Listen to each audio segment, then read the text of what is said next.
Ops, mapagpalang araw po sa atin lahat. Ngayon po ay September 26 ay mayroon po ngayong bagyo. Kahapon pa po.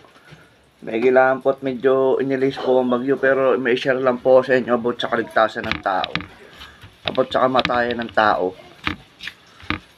Napakapalad po ng mga taong Kristiyano na nagpapatuloy po sa salita ng Diyos kasi pag namatay po sila, alam po nila kung saan sila pupunta dahil wala naman po pupuntahan, impyerno o langit.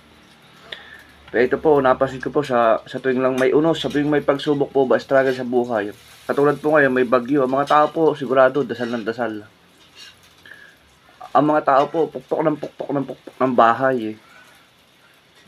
Pinaghahandaan po nila yung mga darating na bagyo, yung kalamidad ng buhay, pero hindi po nila pinaghahandaan yung kamatayan. Ay, tamo po, ang sabi po sa Hebrew 9. Hebrew 9 verse 20, ano ba yun? 27? Hebrew chapter 9 verse 27. Ito. At kung paano itinakda sa mga tao ang mamatay na minsan at pagkatapos nito ay ang paghukom. Yun po, hindi po nakakalimutan natin yung pinakang importante.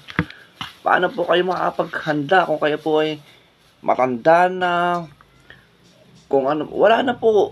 Nakakalungkot po sa Diyos kasi yung kalakasan po natin, kaya nga po sabi ng Biblia, alalahanin mo rin ang may lalang sa iyo, sa iyong kabataan.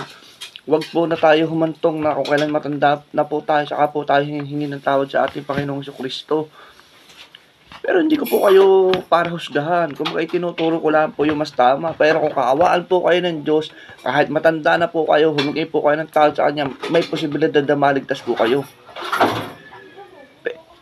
Pero ang ano po, ang pinakang ano po sa lahat, habang bata pa po, ay paghanda na po natin yung kamatayan. Kasi ang tao po talaga, minsan itinakdang mamamatay eh.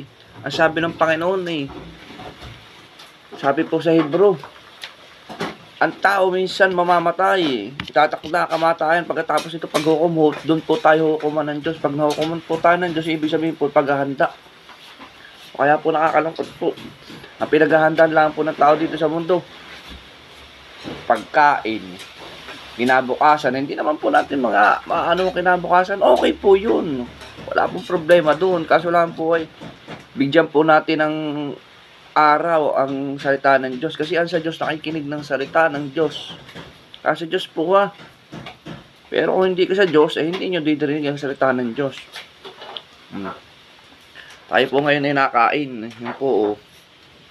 Ulam po, napadalawang ano na po ito. Kung baka lang po ay nagkaroon lang po ng counting outline. Nakarinig po ako ng binigyan po ako ng Panginoon na pagkakataon na upang magbahagi po ulit ng kanyang salita.